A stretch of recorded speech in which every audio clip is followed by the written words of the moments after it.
kira-kira kalau Den, bagaimana kemudian mengupayakan dan mengusulkan supaya rekomendasinya ini terimplementasi dengan baik? Sebelum nanti saya ke Pak Kurtubi, silakan. Jadi sebetulnya beberapa cara tadi yang sudah dibahas dalam mengatasi LPG bersubsidi seperti menaikkan harga misalnya, saya sih di tahun politik ini kayaknya agak sulit ya, meskipun kita kemarin sukses menaikkan harga Pertalite. Kemudian juga kalau BLT ya, tadi katanya datanya juga belum valid, apalagi di tahun politik nanti ada dugaan macam-macam gitu kan. Nah sekarang dicoba sistem IT, tadi juga banyak tanggapan yang negatif. Nah sebetulnya kami ada beberapa cara, tadi juga sedikit sudah disinggung oleh Pak Kurtubi, Bapak-Bapak juga, kita buat atas perintah Presiden juga, dan sudah kita paparkan di depan Bapak Presiden selaku Ketua DEN, yaitu kita sebut Grand Strategi Energi Nasional. Dan sudah kita uji coba, nah salah satunya tadi, kita meningkatkan produksi LPG dalam negeri, baik dari kilang existing yang sedang di-upgrade sekarang di Balikpapan, dan ada teknologi baru juga di Bontang yang bisa meningkatkan produksi LPG kita. Di samping memproduksi dari 88 gas yang masih mengandung propana butana, itu kita akan bangun mini LPG plant seperti di Jambi Merang sekarang sedang proses pembangunannya. Nah kemudian tadi juga sudah disampaikan, disinggung kita, Bapak Presiden juga Januari tahun lalu sudah groundbreaking yang namanya substitusi LPG dengan DME, di metal ether. Ya. Di melter ether itu yang sudah di groundbreaking berasal dari batu bara. Tetapi ada juga yang berasal dari gas ya, dari gas alam. Ini investasinya murah dan lebih cepat. Ini juga sedang dalam proses kajian. Kemudian kita terus membangun yang namanya jaringan gas bumi ke rumah-rumah tangga, city gas.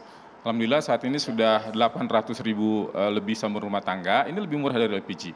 Oh, dan lebih murah anytime lagi. 24 jam tinggal klik nyala ke air keran. Nah itu kita terus bangun, tetap kita lakukan. Nah yang terakhir dengan kompor listrik ya. Nah ini kita sebetulnya paling optimis dengan kompor listrik. Tetapi. Nah kita sudah uji coba di Bali dan di Solo. Dan di tahun politik ini barangkali takutnya juga ada macam gangguan. Dan itu terjadi sehingga kita hentikan dulu. Kita sekarang fokus kepada rumah tangga yang menengah ke atas. Kompor listrik terus kita jalankan. Nah ini bisa berhasil DME dan kompor LPG. Dengan catatan kita mengajak para pelaku bisnis LPG yang existing, baik itu skala besar maupun skala pangkalan, berbisnis di DME dan kita ajak. Kita tidak meninggalkan atau kita menghentikan.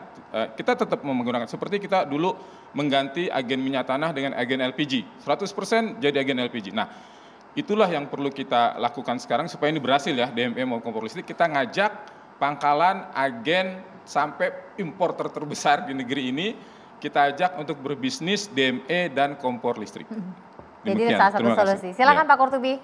Ya, saran saya adalah sepakat, lebih baik memproduksikan LPG dalam negeri lebih banyak lagi. Baik kilang existing dari kilang LPG atau kilang minyak yang ada bisa menghasilkan LPG. Dan satu lagi yang sangat besar itu, saran saya, sudah lama saya sarankan ini, agar segera dibangun pabrik LPG di Natuna Utara.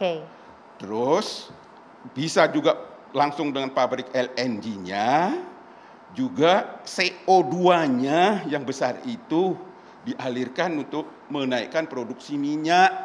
Jadi ini akan sekaligus memanfaatkan semua sumber daya alam yang sudah ada di Natuna itu, yang sudah ditemukan puluhan tahun. Nah, sekarang kok sampai sedetik ini kok enggak ada. Tahu sebabnya?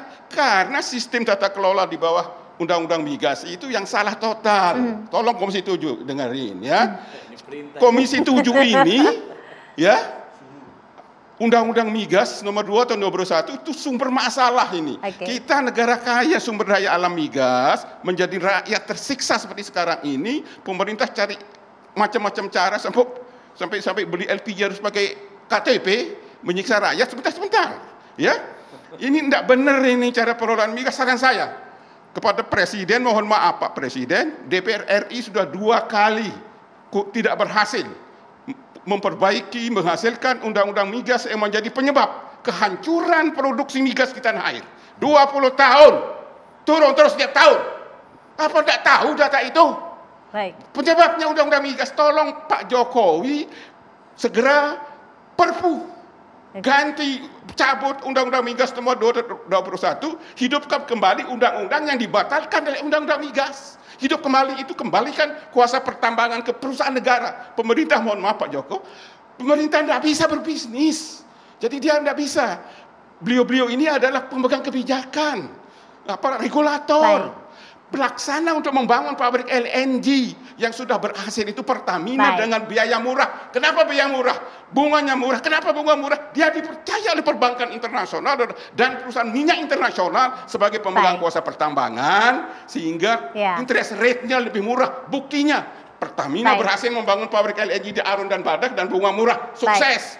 Jadi industri hilir tidak hanya migas, industri hilir semua minerba bisa memperoleh bunga murah untuk membangun, mengembangkan sisi hilir dari industri hulu hilir daripada yang berdasarkan sumber daya alam. Sedangkan ke negara-negara yang berhak, investor adalah kontraktor perusahaan negara, bukan diserahkan ke perusahaan minyak asing. Perusahaan tambang asing. Jadi negara harus membantu perusahaan negara. Kasih dia kuasa pertambangan. Terima kasih Pak Qurtubi. Menteri kita hormati sebagai pemegang kebijakan, tapi tidak boleh menteri itu berbisnis. Terima kasih Pak Qurtubi. Silakan itu Mas Tulus. akan terselesaikan. Silakan Mas Sisi Tulus. hilir dari tidak hanya industri migas sisi hilirnya, sisi hilir dari industri minerba semua akan menghasilkan penerimaan APBN yang berlipat-lipat. Kalau sesuai dengan pasal 33 UUD 45, saya sarankan pakai Perpu Pak Presiden. Terima kasih. Silakan Mas Tulus. Silakan Mas Tulus. Silakan Mas Tulus. Mohon maaf ya. Silakan Mas Tulus.